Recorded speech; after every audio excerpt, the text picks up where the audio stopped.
Well, our subject this afternoon is cannabis, a subject which is of interest to large numbers of people, though it's rarely discussed, and in fact seems to have attained the status of somewhat of a taboo in polite society. My interest in it is intense and lifelong, I must say. I remember when I first encountered it, within a few minutes of my first exposure to it, I realized that I was going to be able to self-medicate myself to normalcy. I was, as an adolescent, what's called a nervous child, and sort of had a personal style that was very hard driving and, I'm told, fairly abrasive. And it really came with the force of a revelation that the mere smoking of a small amount of vegetable material could completely invert the structures of my personality and socialize me, as it were, into a reasonably functioning member of the community in which I found myself. I first encountered cannabis in Berkeley in the Easter vacation of 1965, and it took a couple or three exposures to it before I really sorted out what it was doing for me, and I brought to it all the programming that my middle-class straight parents had given me concerning the subject, that this was the weed of death, that the road to hell was paved with this particular substance. But I also had been exposed to some of the literature of the Beat generation, the writings of Allen Ginsberg, Jack Kerouac, and some of those people. And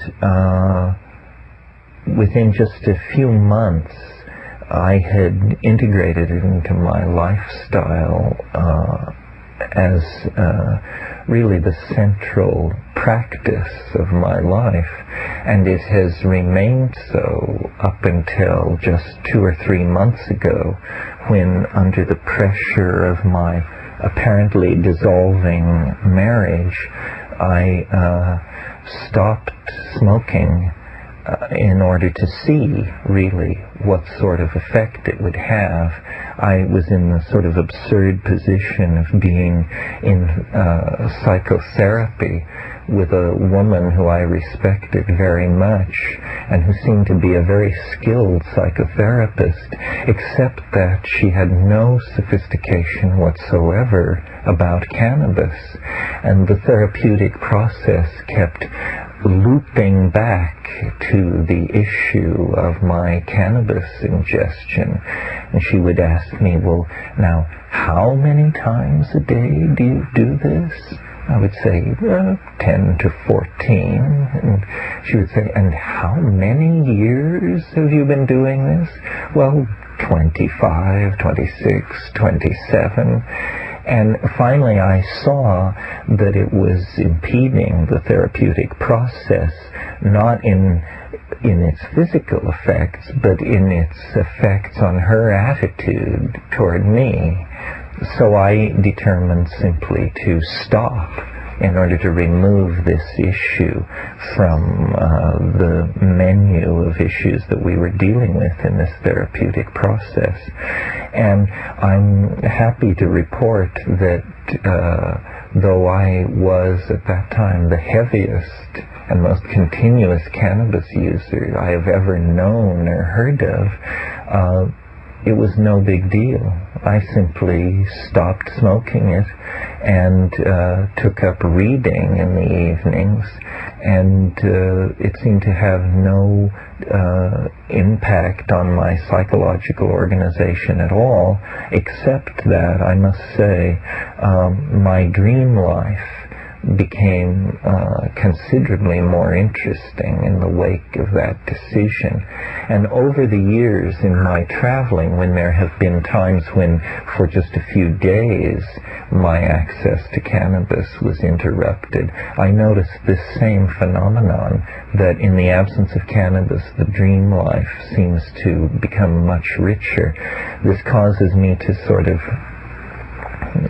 form a theory, just for my own edification, that cannabis must in some sense thin the boundary between the conscious and unconscious mind, and I sort of imagine the unconscious as a system under hydraulic pressure, and if you smoke cannabis, the energy which would normally be channeled into dreams is instead manifest in the reveries of the cannabis intoxication. The reason that I've smoked it so assiduously over the years is very simply that it seems to dissolve a local and personalistic perspective.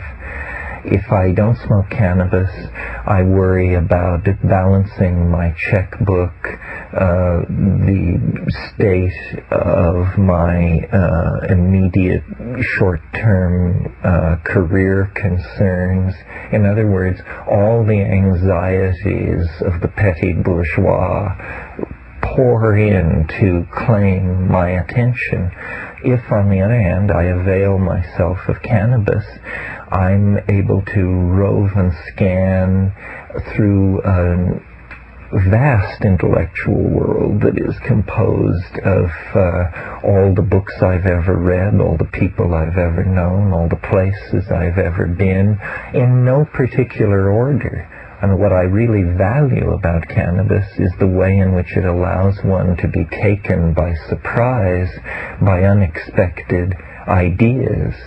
In the absence of cannabis, my creativity is a kind of brick by brick, linear extrapolation of certain concerns based on what I've just read or heard in conversation.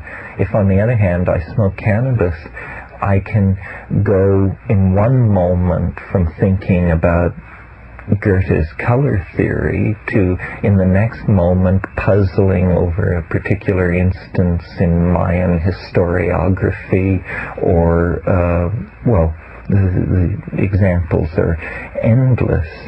And I think that my experience is generalizable, specifically by looking at, for instance, the architectural and art historical motifs of areas of the world where cannabis has been institutionalized for thousands of years.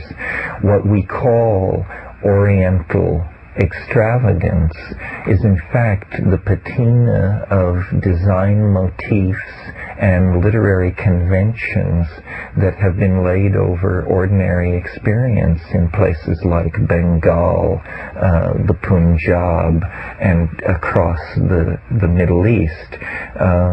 Islam is a civilization, to my mind, largely, though perhaps unconsciously, under the influence of the visions and the attitudes imparted by hashish. When I attempt to analyze in the broadest sense the influence that cannabis has on myself and on large groups of people who use it, it is that it seems to exert a kind of feminizing influence. It's a boundary-dissolving drug, but a very gentle boundary-dissolving drug. It doesn't dissolve boundaries in the spectacular way that the mega-hallucinogens do. Of all the drugs that have been used by mankind over the centuries, I would venture to argue that cannabis is the most benign. Certainly more money has been spent trying to find something wrong with cannabis than has ever been spent on any other drug, and the findings are woeful. Well, there's just no support for the idea that cannabis is anything other than as benign as a drug can be when you consider that it has to be smoked. So there is the issue of the generation of tars. Now, it is true that in India, charas, which is what is smoked as the equivalent of hashish, is actually a much more complex material. Charas often contains opium, nearly always contains datura, parts of the datura plant which contain tropane alkaloids, and it usually is held together by resin binders from various varieties of pine trees. Nevertheless, apparently the smoking of charas in India is also an extremely non-destructive habit.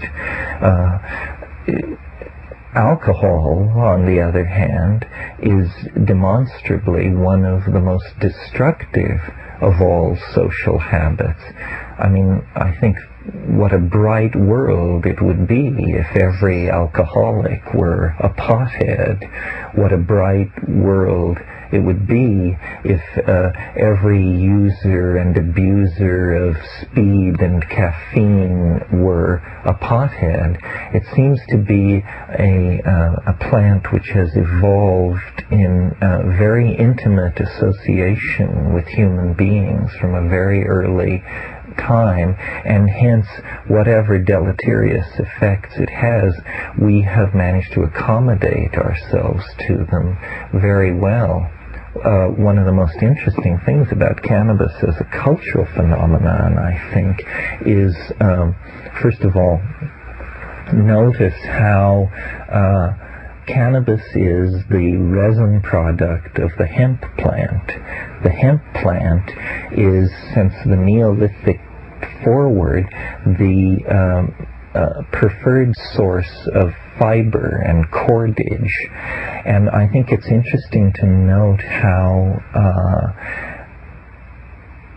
the language of story and the technical language of weaving are very, very similar. In other words, we untangle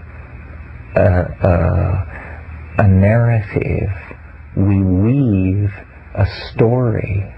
Lies are made of whole cloth.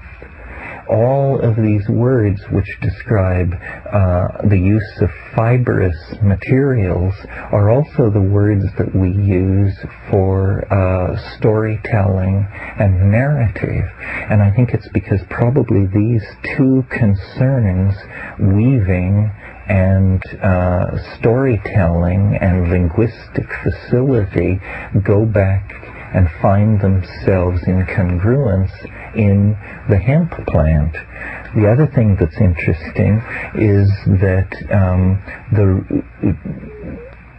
in the cultivation of hemp for resin purposes, for drug production purposes, all the emphasis falls upon the female plant. The male plant does not produce a usable drug material, and in fact, female plants, if in the presence of male plants, become contaminated with male pollen and then produce an inferior drug product. So hemp it literally demands the honoring of the female. Now, I'm not suggesting that this was consciously in the minds of primitive people, because the female hemp plant does not particularly appear female in any way that can be associated to human femaleness, but it is nevertheless true that hemp plants come in two very distinct forms, and we now know that one of these forms is the expression of the male plant, the other is the expression of the female plant.